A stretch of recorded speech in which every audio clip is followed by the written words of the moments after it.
Hi all നമസ്കാരം, welcome back to bald and beard.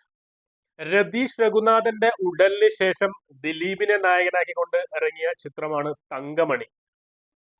ഇത് ഒരു റിയൽ ഇൻസിഡന്റിന്റെ ബേസിലാണ് എന്നുള്ളത് കൊണ്ട് തന്നെ ഈ സിനിമ കാണാൻ ഞാൻ ഇതുവരെ തങ്കമണി എന്നൊരു സംഭവം കേട്ടിട്ടില്ല. ഞാൻ ഈ സിനിമ വന്നതിന് ശേഷമാണ് ഈ തങ്കമണി എന്താണ് സംഭവം എന്നുള്ളത് എന്താണ് ഒന്ന് കാണാൻ ശ്രമിച്ചത്, ഒന്ന് കേൾക്കാൻ വേണ്ടി ശ്രമിച്ചത്. സോ അതുകൊണ്ട് തന്നെ നമുക്ക് ആ ഒരു കഥ കേൾക്കുന്ന സമയത്ത് റിയൽ ഇൻസിഡന്റ് ആണ്, ഇത് 1986 നടന്നൊരു സംഭവമാണ് എന്നതുകൊണ്ട് തന്നെയാണ് ഈ സിനിമ കാണാനുള്ള ഒരു പ്രചോദനം എന്നുള്ളത് പറയാം.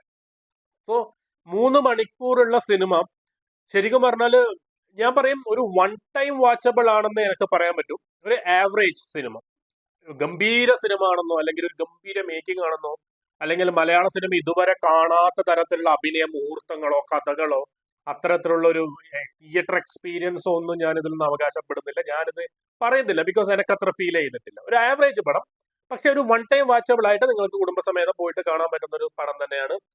ഈ പടം കാണുന്നതിന് മുമ്പ് ഒരു 12 മണിയാകുമ്പോഴേക്ക് ഞാനൊരു ചെറിയൊരു തിയേറ്റർ റെസ്പോൺസ് നോക്കിയിട്ടുണ്ടായിരുന്നു തിയേറ്ററിനകത്ത് വെച്ചിട്ട്. അപ്പൊ ഞാൻ ശ്രദ്ധിച്ചൊരു കാര്യം, തിയേറ്ററിൽ നിന്ന് പടം കണ്ടിട്ട് ഇറങ്ങി വരുന്നവർക്ക് ഈ മുഖത്തിൽ അവർക്ക് ഈ തിയേറ്ററിൽ നിന്ന് ഇറങ്ങി വരുന്നവർക്ക് മുഖത്തിലൊരു സന്തോഷം അല്ലെങ്കിൽ ഒരു എക്സൈറ്റ്മെന്റ് അല്ലെങ്കിൽ അങ്ങനത്തെ ഒരു സാധനം കിട്ടുന്നില്ല. എന്താ അറിയില്ല, ബിക്കോസ് എനിക്കറിയില്ല, ഞാനൊരു 2-3 വീഡിയോയിൽ അങ്ങനെ കണ്ടു.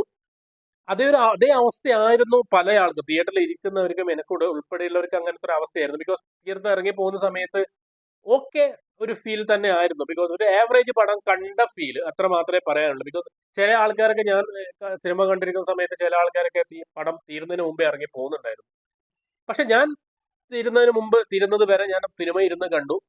ഇതിൽ ഒന്നാമത്തെ കാര്യം പറയാവുന്നത്, ഈ തങ്കമണി എന്നുള്ള ഒരു ഇൻസിഡന്റ് ഇടുക്കി ജില്ലയിൽ 1986 നടന്ന എന്താണോ റിയൽ ഇൻസിഡന്റ്, അത് അതേപടി പുനരാവിഷ്കരിക്കുന്ന ഒരു സിനിമയൊന്നല്ല തങ്കമണി. അത് ആക്ച്വലി ആ പടം തുടങ്ങുന്നതിന് മുമ്പ് അതിൽ എഴുതി കാണിക്കുന്നുണ്ട്. ഇതിൽ ചില കഥാപാത്രങ്ങളും കേന്ദ്ര കഥാപാത്രങ്ങളൊക്കെ ഒരു ആവിഷ്കരണം മാത്രമാണ് ഉള്ളത്. സോ അതിൽ തങ്കമണിയിൽ നടന്നൊരു സംഭവത്തിൽ ചെറിയൊരു ഇൻസിഡന്റ് ആ ഒരു കഥയിലേക്ക് കൊണ്ടുവരുന്ന സമയത്ത് ആ ഒരു ഇൻസിഡന്റ് അതിൽ കാണിക്കുന്നുണ്ട്. അത് സെയിം തന്നെയാണ് സിനിമയിലും കാണിച്ചിട്ടുള്ളത്. സോ അതിൽ തുടർന്ന് അതിലൊരു കഥാപാത്രത്തിന്, ഇതിൽ നായക കഥാപാത്രം അവന്റെ പേഴ്സണൽ ലൈഫിൽ ഉണ്ടാവുന്ന ചില കാര്യങ്ങളും അതിലൂടെ ഉണ്ടാകുന്ന ചില ദുരന്തങ്ങളും സംഭവങ്ങളും അതിൽ റിവെഞ്ച് എടുക്കുന്ന നായകനും കാര്യങ്ങളും തന്നെയാണ് ആ ഒരു പ്ലോട്ടിൽ പറഞ്ഞിരിക്കുന്നത്. പക്ഷെ ഈ പ്ലോട്ട് എന്ന് പറഞ്ഞാൽ നമ്മൾ പല സിനിമകളിലും കണ്ടിട്ടുണ്ട്. ഇത് പുതിയൊരു വലിയ സംഭവം എന്നല്ല, പല സിനിമകളും നമ്മൾ കണ്ടും കേട്ടും നടന്ന് അല്ലെങ്കിൽ കേട്ടിട്ടുള്ള ഒരേ സംഭവം തന്നെയാണ് ഇതിലും ആ നായകന്റെ ജീവിതത്തിലും നടക്കുന്നത് ഈ ഒരു സിനിമയിൽ. സോ അതുകൊണ്ട് തന്നെ തങ്കമണി എന്ന റിയൽ ഇൻസിഡന്റ് കാണാൻ വേണ്ടിയിട്ട് ആൾക്കാരും തിയേറ്ററിലേക്ക് പോകേണ്ട ആവശ്യമില്ല. ബിക്കോസ് അതിലൊരു ഒരു ഒരു എന്താണ് ഒരു പുഷ് കൊടുക്കുന്നത് മാത്രമേ ഉള്ളൂ ഈ ഒരു കഥയായിട്ട്. ബാക്കിയെല്ലാം കുറച്ച് ആവിഷ്കരണങ്ങളാണ് കൂടുതലുള്ളത്. പിന്നെ എനിക്ക് തോന്നിയത് ഇതില് കുറെ കുറെ ആൾക്കാരുണ്ട്. എന്താ പറഞ്ഞാൽ ഇപ്പൊ IPS ആയിട്ട് പ്രണീത എന്ന് പറഞ്ഞൊരു നടി, കന്നഡത്തിലും തെലുങ്കിലൊക്കെ അഭിനയിച്ചിരിക്കുന്ന നടിയാണ്. എനിക്ക് തോന്നുന്നു എന്തിനാണ് അവരെയൊക്കെ ഇതിലേക്ക് കൊണ്ടുവന്നതിനുള്ള എനിക്കൊരു ഡൗട്ട് തോന്നി. ബിക്കോസ് വളരെ എന്താ പറയാ, ആ ക്യാരക്ടറോട് ഒന്നാമത് ഇവര് ഡബ് ലാംഗ്വേജ് അറിയില്ല. ലിപ്സിംഗ് കൊണ്ടുവരാൻ ശ്രമിച്ചിട്ടുണ്ടെങ്കിലും ആ ഒരു എന്താണ് ഒരു സ്ക്രീൻ പ്രസൻസോ അല്ലെങ്കിൽ ആ ഒരു പെർഫോമൻസിൽ ആ ഒരു രീതിയിലേക്ക് വരുന്നത്. ബിക്കോസ് അത്തരത്തിലുള്ള നല്ലൊരു കഥാപാത്രം, മെയിൻ ഒരു ക്യാരക്ടറാണ് അവർ ചെയ്യുന്നത്. പക്ഷെ എന്താ പറയാ, വളരെ നിരാശപ്പെടുത്തുന്ന ഒരു പെർഫോമൻസ് ആയിരുന്നു അവര്. പക്ഷെ അവരെ വെക്കേണ്ട ആവശ്യമില്ല. ബിക്കോസ് ഇപ്പൊ നമ്മളെ 5-ാം പാതിരിലൊക്കെ കണ്ടിട്ടുണ്ട് ആ ഒരു പോലീസ് ഓഫീസറായിട്ട് വന്നിട്ട് സ്ത്രീ. 2-3 പടങ്ങൾ നമ്മൾ വീണ്ടും കണ്ടിട്ടുണ്ട്. അവരുടെ പെർഫോമൻസ് ഗംഭീര പെർഫോമൻസ് ആയിരുന്നു പോലീസ് ഓഫീസറായിട്ട്. അവരെയൊക്കെ വെച്ചാൽ മതി. അവരൊക്കെ പെർഫോമൻസ് എന്താ പറയാ, ഒന്ന് തരാൻ പറഞ്ഞാൽ 100 മടക്കി തരുന്ന ആൾക്കാരാണ്. അത്രയും പെർഫോമൻസ് ചെയ്യാൻ പറ്റുന്ന ആൾക്കാർ നമ്മുടെ മലയാളത്തിൽ തന്നെ ഉണ്ടാവുന്ന സമയത്ത് ഇത്രയും അവർക്ക് എന്തായാലും നല്ലൊരു തുക കൊടുക്കേണ്ടി വരും. സോ ഇത്രയും ചെലവിട്ട് വേറൊരു ഇൻഡസ്ട്രിയിൽ നിന്ന് ആൾക്കാരെ കൊണ്ടുവരേണ്ട ആവശ്യമില്ല എന്ന് തോന്നി. പിന്നെ അതേപോലെ തന്നെ നമ്മളെ അസീസ്, പിന്നെ സുജയ് ദേവ്, ഇവർക്കൊക്കെ നല്ല ആക്ടേഴ്സ് ആണ്. പക്ഷെ അവർക്കൊന്നും ഒരു സ്കോപ്പ് ഇല്ലാതെ പോയോ എന്നൊരു സംശയം എനിക്ക് ഫീൽ ചെയ്തു. ബിക്കോസ് അവരെ ക്യാരക്ടേഴ്സ് ഒന്നും ഒരു ഡെപ്ത് ഇല്ലാതെ പോയ പോലെ എനിക്ക് തോന്നി. ബിക്കോസ് പിന്നെ ഇതിൽ പറയാനുള്ളത്, ഈ ഇത്രയും പെർഫോമൻസ് ചെയ്യുന്ന ആൾക്കാർക്ക് കൂടുതൽ സ്പേസ് കൊടുത്തില്ല പടം. നമ്മൾക്കൊരു ആഗ്രഹമുണ്ട് ഇവര് പെർഫോം ചെയ്ത് കാണുമ്പോൾ നല്ല രീതിയിൽ പടം മുമ്പോട്ട് പോകുന്നുള്ളത്. പക്ഷെ അവരെ വളരെ ഒതുക്കി കളഞ്ഞു. ബാക്കിയുള്ളവർക്ക് ഇത്തരത്തിലുള്ള, ഞാൻ ഇപ്പൊ പ്രണീത പറഞ്ഞു, അതേപോലെ മാളവിക മേനോൻ, പിന്നെ അമ്മയായി അഭിനയിച്ച സ്ത്രീ, ഇവർക്കൊക്കെ ഒരു ആവറേജ് ആണ്. എല്ലാം ഒരു ആവറേജിൽ പോകുന്നൊരു കാര്യങ്ങളാണ്. പക്ഷെ അവർക്ക് ഉടനീള കഥാപാത്രമുണ്ട്. പക്ഷെ അവരെ ആക്ടിങ് വൈസ് നോക്കുന്ന സമയത്ത് ഞാൻ ആരെയും കുറ്റം പറയുന്നില്ല. പക്ഷെ നമ്മള് എന്തോ ഒരു ആർട്ടിഫിഷ്യാലിറ്റി നമ്മൾ എല്ലായിടത്തും ഫീൽ ചെയ്യുന്ന പോലെ ഇവർ അഭിനയിക്കുന്ന സമയത്ത് ഒരു ആർട്ടിഫിഷ്യാലിറ്റി പിന്നെ സ്ക്രീനിൽ നമുക്ക് കാണാൻ പറ്റുന്നുണ്ട്. അതാണ് ഏറ്റവും ഒരു നെഗറ്റീവ് പോയിന്റ്. പിന്നെ ഇതിലുള്ളത് ഈ പോലീസ് ഗ്യാങ്ങിൽ തന്നെ ഇവരെ കൂടെ തന്നെ IPSന്റെ കൂടെ തന്നെ നമ്മൾ അജ്മൽ അമീർ ഉണ്ട്, രമ്യ പണിക്കരുണ്ട്, അഞ്ജന മോഹൻ, പിന്നെ നമ്മുടെ കോഴിക്കോട് ദാസേട്ടൻ മൂപ്പര് ഒരു ഡയലോഗ് ഒന്നുമില്ല, പക്ഷെ ഈ ജനക്കൂടെ തങ്കമണി ഗ്രാമത്തിലെ ജനങ്ങൾക്കിടയിൽ ഒരാളായിട്ട് ആ ഉന്തും തള്ളിലൊക്കെ അവരുടെ മുഖമൊക്കെ കാണിച്ചു പോകുന്നുണ്ട്. പക്ഷെ പ്രത്യേകിച്ച് ഈ രമ്യ പണിക്കർ, അഞ്ജന മോഹൻ അവരിലേക്കെല്ലാം വരുന്ന സമയത്ത് എനിക്ക് എന്തോ ഭയങ്കര ഒരു ആർട്ടിഫിഷ്യാലിറ്റി, അവർ പുതിയ ആൾക്കാർ കൊണ്ടായിരിക്കാം അറിയില്ല, പക്ഷെ അവരെ കാണുന്ന സമയത്ത് ഈ ഓരോരോ എക്സ്പ്രഷൻ ഇടുന്ന സമയത്തും അല്ലെങ്കിൽ ഡയലോഗ് പറയുന്ന സമയത്തും പറഞ്ഞ് ചെയ്യിക്കുകയാണ്, അല്ലെങ്കിൽ ഒരു ആർട്ടിഫിഷ്യാലിറ്റി നമുക്ക് കറക്റ്റ് അത് മനസ്സിലാവുന്നുണ്ട്. ഈവൻ മാളവിക മേനോന്റെ കാര്യത്തിലാണെങ്കിലും ആ ഒരു ആർട്ടിഫിഷ്യാലിറ്റി നമുക്ക് ഉടനീളം ഇങ്ങനെ നിൽക്കും. പിന്നെങ്കിലും കുറച്ചുകൂടി ഇവരെക്കാളും കുറച്ചുകൂടി മുന്നിൽ നിൽക്കുന്ന എനിക്ക് തോന്നുന്നു നമ്മളെ നീതു പിള്ളை, നായികയായിട്ട് അഭിനയിച്ച നീതു പിള്ളை കുഴപ്പമില്ലാത്ത രീതിയിൽ ആ ക്യാരക്ടർ ചെയ്തു എന്ന് തന്നെയാണ് നമുക്ക് പറയാൻ പറ്റുന്നത്. പിന്നെ അജ്മൽ അമീർ കൂടുതലായിട്ടൊന്നും ചെയ്യാനില്ല, കൂടുതൽ ലെങ്തി ഡയലോഗുകളോ പെർഫോമൻസ് ചെയ്യാനുള്ള ഒരു സ്പേസോ കാര്യങ്ങളോ ഒന്നുമില്ല. ഉടനീളം ഇവരെ ഇങ്ങനെ കൂട്ടത്തിൽ നിൽക്കുന്ന ഒരു പോലീസ് ഓഫീസറായിട്ട് മാത്രമേ ഇതിലുള്ളൂ. പിന്നെ സിദ്ദിഖ് വരുന്നുണ്ട്. ഇനിയിപ്പോ സിദ്ദിഖ് അല്ല വേറെ ആര് വന്നാലും ഈ റോള് ഗംഭീരമായിട്ട്, അല്ലെങ്കിൽ എന്താണ് ഗംഭീരമായിട്ട് എന്നല്ല, ആ റോൾ ആരും ആപ്റ്റാണ്, അതിന് സിദ്ദിഖിനെ തന്നെ കൊണ്ടുവരണമെന്നൊന്നുമില്ല. പക്ഷെ സിദ്ദിഖ് ഈ സ്ക്രീനിൽ വന്നിട്ട് കുറച്ച് ഡയലോഗ് ഒക്കെ പറയുമ്പോഴാണ് കുറച്ചെങ്കിലും നമുക്ക് ആ ഒരു ആർട്ടിഫിഷ്യാലിറ്റി നിന്ന് മാറിയിട്ട് ഓക്കെ ഇതൊരു ശരിക്കും ഒരു സിനിമ ഡയലോഗ് ആണ് എന്നുള്ള രീതിയിൽ, അല്ലെങ്കിൽ ഒരു ആ ഒറിജിനാലിറ്റി ഫീൽ ചെയ്തോടെ സംസാരിക്കുന്നത് സിദ്ദിഖൊക്കെ വരുന്ന സമയത്താണ് നമുക്ക് കുറച്ചും കൂടി ഫീൽ കിട്ടുന്നത്. പിന്നെ ദിലീപ് അവതരിപ്പിച്ച ആബേൽ ജോഷുവ മാത്തൻ എന്ന കഥാപാത്രം ശരിക്കും ഒരു ശക്തമായ കഥാപാത്രം തന്നെയാണെന്ന് പറയാം. ബിക്കോസ് ദിലീപേട്ടൻ ഇതുവരെ ചെയ്തതിൽ വെച്ചിട്ട്, അല്ലെങ്കിൽ ഈ അടുത്ത കാലത്ത് ചെയ്തതിൽ വെച്ചിട്ട് കുറച്ചും കൂടി നല്ല പെർഫോമൻസ് ഓറിയന്റഡ് ആയ ഒരു ആക്ടിങ്, കുറച്ചും കൂടി സ്കോപ്പ് ഉള്ള ഒരു കഥാപാത്രം തന്നെയാണ്.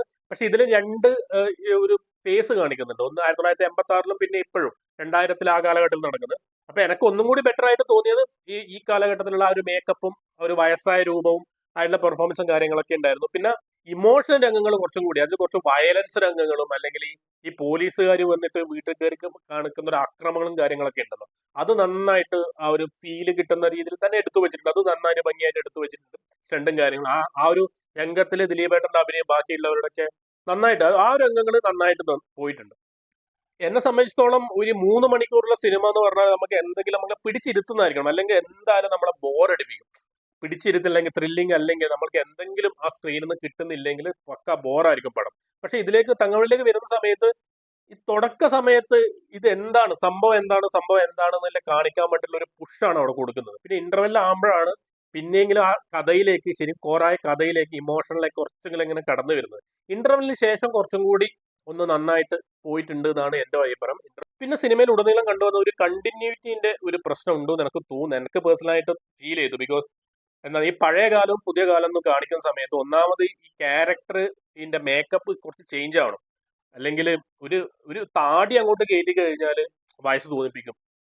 അല്ലെങ്കിൽ അത്തരത്തിലുള്ള ഒരു മേക്കപ്പ് സംവിധാനങ്ങൾ കൊണ്ട് പിടിച്ചു നിൽക്കാൻ പറ്റുമോ എന്നുള്ളത് കുറച്ച് ബുദ്ധിമുട്ടാണ്. ബിക്കോസ് ദിലീപേട്ടന്റെ കറക്റ്റായിട്ട് വന്നിട്ടുണ്ട്, ദിലീപിന്റെ കറക്റ്റായിട്ട് വന്നിട്ടുണ്ട്. പക്ഷെ ബാക്കിയുള്ള കുറച്ച് കഥാപാത്രങ്ങൾക്ക് ഈ കണ്ടിന്യൂറ്റി പ്രശ്നം, അല്ലെങ്കിൽ ആ ഒരു കാലഘട്ടത്തെ അങ്ങോട്ടും ഇങ്ങോട്ടും കാണിക്കുന്ന സമയത്ത് അതിൽ വരുമ്പോൾ കുറച്ച് ആ മേക്കപ്പിന്റെ ലാഗും കാര്യങ്ങളും ഒരു എന്താണ് ഒരു അണ്ടർ ആവറേജ് കാര്യത്തിലേക്ക് പോയി എന്നൊരു സംശയമുണ്ട്.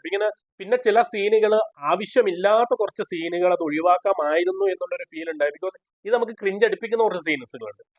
അത് ഒഴിവാക്കിയെങ്കിൽ ഇത്രയും ലെങ്ത്തിലേക്ക് പോവേണ്ടി വരുന്നില്ല, കുറച്ച് കുറക്കാമായിരുന്നു എന്നുള്ളൊരു പേഴ്സണൽ ഒപ്പീനിയനും കൂടി ഉണ്ട്. പിന്നെ ഇതിൽ BGM എനിക്ക് കുറച്ചുകൂടി നന്നായി വർക്ക് ചെയ്യുന്നു എന്ന് തോന്നുന്നു. ബിക്കോസ് ഒരു മാസ് സീനൊക്കെ കാണിക്കുമ്പോൾ, സ്റ്റണ്ട് സീനൊക്കെ കാണിക്കുമ്പോൾ ദിലീപേട്ടന്റെ ഇൻട്രോ കാണിക്കുന്ന സമയത്തുള്ള ഒരു BGM ഉണ്ട്, അത് കുറച്ചും കൂടി എഫക്റ്റീവ് ആയിട്ട് ചെയ്തിട്ടുണ്ട് എന്നാണ് എൻ്റെ ഒരു പേഴ്സണൽ ഒപ്പീനിയൻ.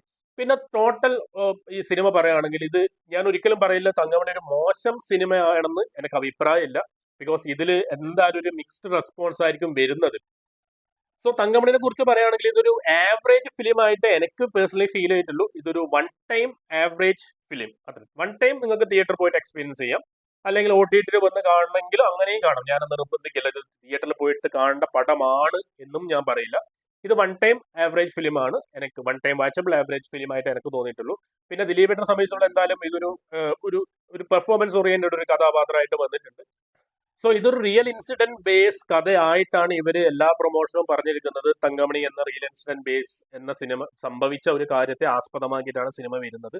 അതുകൊണ്ടാണ് തങ്കമണി എന്നൊരു പേരിട്ടതും ഇതൊരു പ്രൊമോഷൻ വർക്ക് നടത്തിയതും ആ രീതിയിലാണ്. സോ അത് വെച്ച് നോക്കുന്ന സമയത്ത് ഇവര് കുറച്ചും കൂടി ബെറ്റർ ആയിട്ട്, ഇതിനേക്കാളും ബെറ്റർ ആയിട്ട് എടുക്കാമായിരുന്നു എന്നുള്ളൊരു പേഴ്സണൽ ഒപ്പീനിയൻ ആണ് എനിക്കുള്ളത്. ഇനി നിങ്ങൾ തിയേറ്ററിൽ പോയിട്ട് കണ്ട് നിങ്ങളുടെ അഭിപ്രായങ്ങൾ നിങ്ങൾ രേഖപ്പെടുത്തുക. സോ ഇത് എന്റെ പേഴ്സണൽ ഒപ്പീനിയൻ ആണ് ഞാൻ പറഞ്ഞത്. സോ നിങ്ങൾ തിയേറ്ററിൽ പോയിട്ട് നേരിട്ട് കണ്ട് സിനിമ വിലയിരുത്തുക. താങ്ക്